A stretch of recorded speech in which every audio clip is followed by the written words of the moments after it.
मैं एक दो कुछ किताबें छान रहा था, मेरे सामने आ गई थी, तो मैंने देखा वो इतने ऐसा लिखा है उसमें जिस जलेबी बना रहा हो कोई। मैंने कहा एक वाक्य तो सीधे लिख देते भाई। तो ये तो पंडितों के भी बस में नहीं है जो बोधि वार्ता में होता है। यही चमत्कार हुआ है। मैंने देखा मैं जितना पढ़ता गया उतना उलझन बढ़ती गई कि है क्या, इन्होंने लिखा क्या है।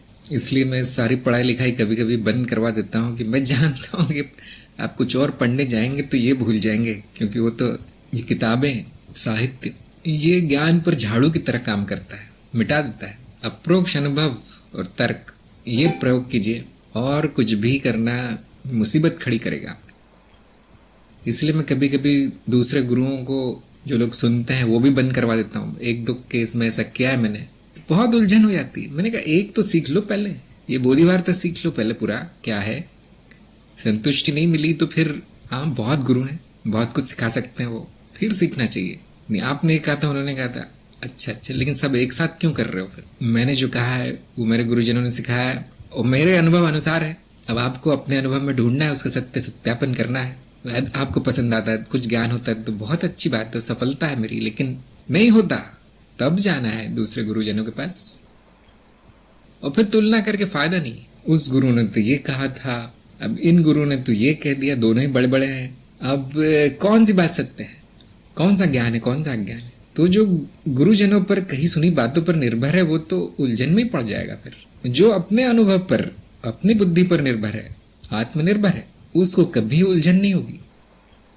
कभी कभी जिनको ज्ञान हुआ है वो उनको दिख पड़ेगा कि ये ऋषि मुनि महात्मा इन्होंने ऐसा लिखा है या ऐसा कहा है, तो आपको बिल्कुल सही से स्पष्ट दिख पड़ेगा कि क्यों कहा है, और वो दूसरे ने कुछ और क्यों कहा है, बिल्कुल स्पष्ट दिखेगा आपको। सभी अर्थ समझ में आएंगे। मूल ज्ञान ले लीजिए, मैं कहता हूँ बोधिवार्ता में आके मूल ज्ञान ले लीजिए।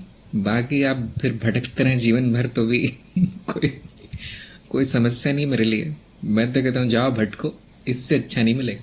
ज्ञान की पुस्तकों को महान व्याकरण और साहित्य की मिसाल बना देते हैं, ज्ञान समझ ही नहीं आता फिर। हाँ ऐसी भाषा है उसमें कि पता ही नहीं क्या लिखा जा रहा है। अब वो भाषा सीखने में आप 5 साल लगाइए पहले, और वो भाषा भी हजारों वर्ष पुरानी और सारे अर्थ बदल गए उसमें। तो इसलिए जिसको अनुभव नहीं हुआ है वो अर्थ नहीं समझ पाएगा उन शब्दों के, केवल रट लेगा कि इस किताब में ये लिखा था, अब उस किताब में तो वो लिखा है, कोई और शब्द प्रयोग होगा वहां पे।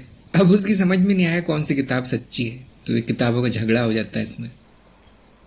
हाँ भाषा के परे जाना है विज्ञान मार्ग में। भाषा पर निर्भरता ठीक नहीं है। जिस भाषा में आपको प्रवीणता है उसमें आपको ज्ञान लेना है, और ज्ञान होने के बाद आपको कुंजी मिल जाती है, फिर शब्दों के अर्थ बताते ही साथ समझ में आ जाता है। जैसे संस्कृत जो भाषा है उसमें कई अर्थ जमा हो गए, क्योंकि बहुत पुरानी है, तो एक ही शब्द के कई अर्थ जमा हो गए हैं। हर 200-300 साल में एक नया अर्थ जुड़ जाता है उस शब्द में। तो अब क्या करें? जिसको ज्ञान नहीं हुआ है उसको समझ में नहीं आएगा कि कौन से शब्द का कौन सा अर्थ लेना है। एक शब्द वहां लिखा है, अब वहां 20 अर्थ पढ़े उसके, डिक्शनरी खोल के देखो तो कौन सा अर्थ लेना है यहाँ पर।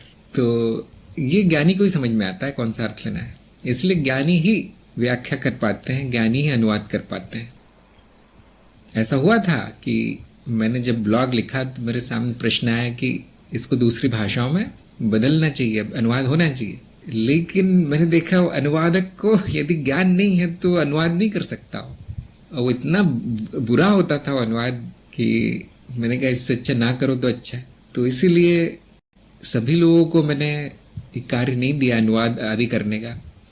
जो कम से कम 7वें 8वें चरण में पहुंच जाते हैं उनको मैं बोलता हूँ कि हाँ भाई आपको थोड़ा बहुत कार्य दिया जाएगा अनुवाद आदि करने का, क्योंकि ऐसा लग रहा है कि आपको ज्ञान हुआ है, आप बताओ, मुझे दिखाओ कैसे करते हैं। तो मैंने देखा है अक्सर 90%, 95% बिल्कुल सही होता है उनका अनुवाद।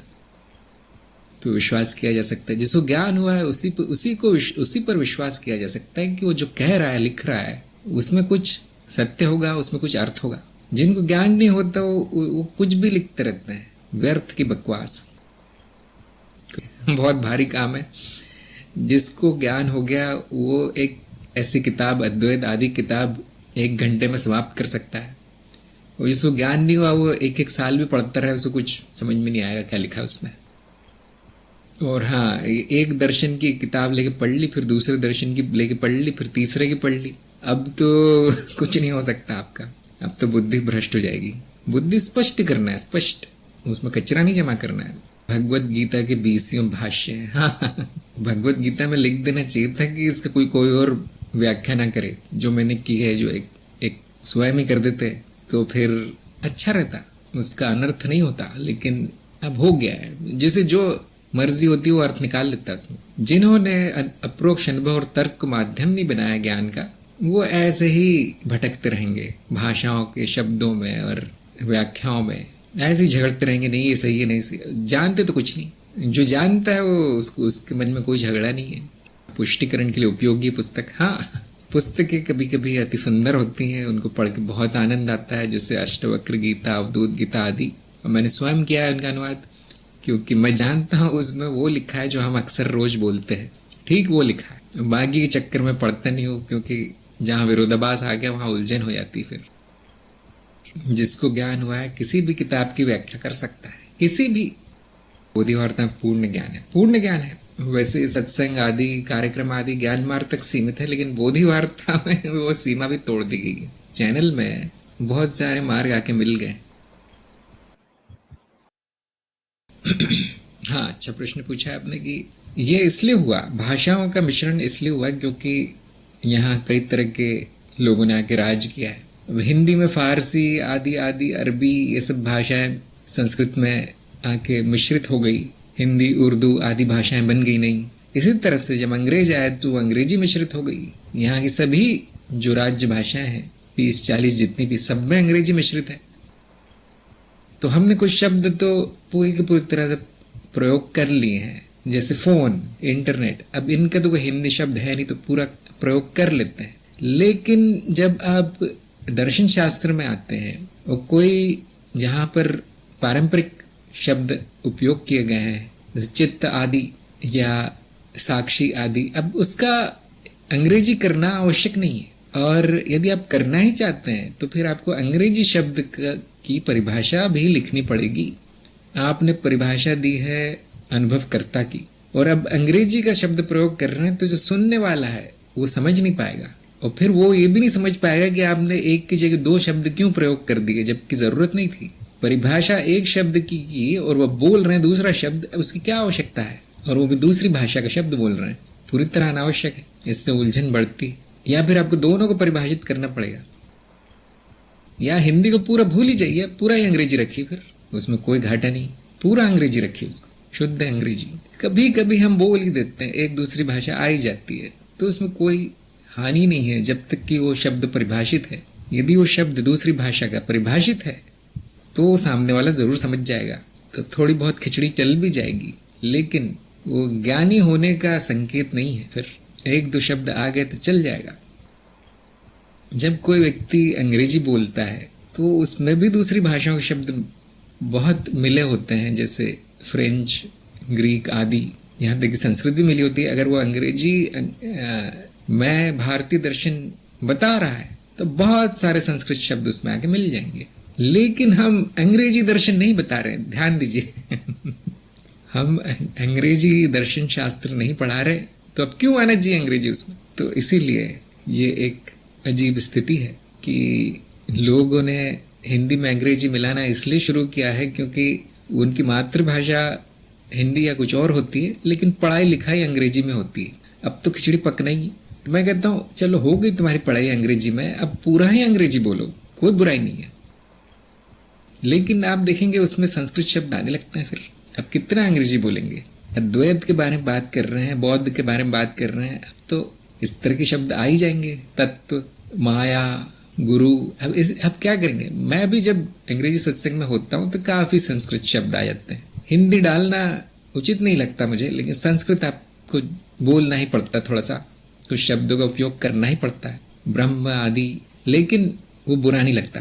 क्यों? क्योंकि हम विषय पर बोल रहे हैं। जबकि हिंदी या संस्कृत अपने आप में पूर्ण भाषा है दर्शन शास्त्र के लिए, उसमें कोई अंग्रेजी आने का कोई आवश्यकता दिखती नहीं है। एक आध शब्द आ जाए तो कोई बात नहीं। जैसे मैं अक्सर कहता हूँ कि सिनेमा का पर्दा आप है और सिनेमा के दृश्य माया है। अब ये सिनेमा तो अंग्रेजी शब्द है। क्यों? क्योंकि न वेदों में सिनेमा है न उपनिषदों में सिनेमा है। ये नई उपमा है। वेदों में सांप और रस्सी के अलावा कुछ नहीं है, उपनिषदों में और इसमें सांप और रस्सी।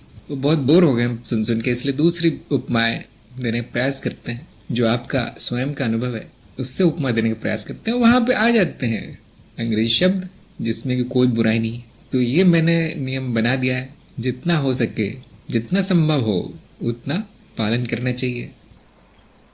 मैंने खुद हिंदी सीखी, उसके बाद मैंने हिंदी वीडियो आदि और हिंदी सत्संग शुरू किए, और अभी भी सीख ही रहा हूँ मैं। अभी भी कुछ शब्द जो है कभी कभी नहीं आते, देखने पड़ते हैं, ढूंढने पड़ते हैं कि इसका क्या शब्द होगा।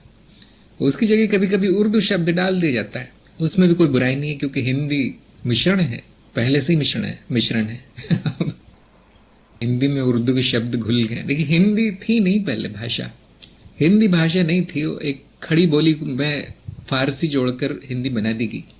उस समय फारसी राष्ट्रभाषा थी भारत की, तो 50% हिंदी जो है फारसी। हाँ, भाषा शुद्ध ना हो तो बुद्धि बहुत कष्ट होगा, इसलिए नियम बनाया गया है। यदि आप हिंदी, अंग्रेजी, उर्दू सभी के पंडित हो गए तो फिर कोई समस्या नहीं आएगी। लेकिन हाँ, आपके पास दोहराव हो जाता है कि वही चीज़ अंग्रेजी में पढ़ी है स्मृति में, वही चीज़ हिंदी में भी स्मृति में है, तो आपको फिर बहुत इस तरह की योग्यता होनी चाहिए आप में कि 3-4 भाषाओं में सारा द्वैत दर्शन पढ़ा हुआ है स्मृति में। वैसे इतना बड़ा है नहीं वो, इसलिए चल जाता है काम। कई दार्शनिक शब्द संस्कृत में ही है, हाँ, उनका हिंदी भी नहीं हो सकता, वैसे के वैसे ही लेने पड़ते हैं। तो इसीलिए मैं जो हिंदी बोलता हूँ बहुत संस्कृत की तरफ उसका झुकाव है। लेकिन जैसे ही विषय बदल कर सांसारिक विषय आ जाता है या कोई ऐसा हल्का फुल्का विषय आ जाता है, तो आप देखेंगे अब वो उर्दू की जैसे लगने लगता है, और जो रोज के जीवन में है वो फिर हाँ अंग्रेजी भी उसमें जुड़ जाती है। बाहर जाओ, लोगों से मिलो तो सब खिचड़ी है फिर। लेकिन कम से कम अध्यात्म पर बोलते समय जितना हो सके शुद्धता रखनी चाहिए, और वो बड़ी सुंदर भी लगती हो, सुनने में बहुत रस आता है उसको, खास तौर से जब सभी की भाषा शुद्ध हो और आपकी उनसे थोड़ी 10-20% भी शुद्ध बोल लेते हो, तो आप अलग से ही दिखाई देंगे कमरे में कि ये ज्ञानी लगता है। बाकी कुछ भी बेकार का कुछ भी बोलते रहते हैं। तो ज्ञान से भाषा शुद्ध होगी और भाषा से ज्ञान शुद्ध होगा, ये नियम है।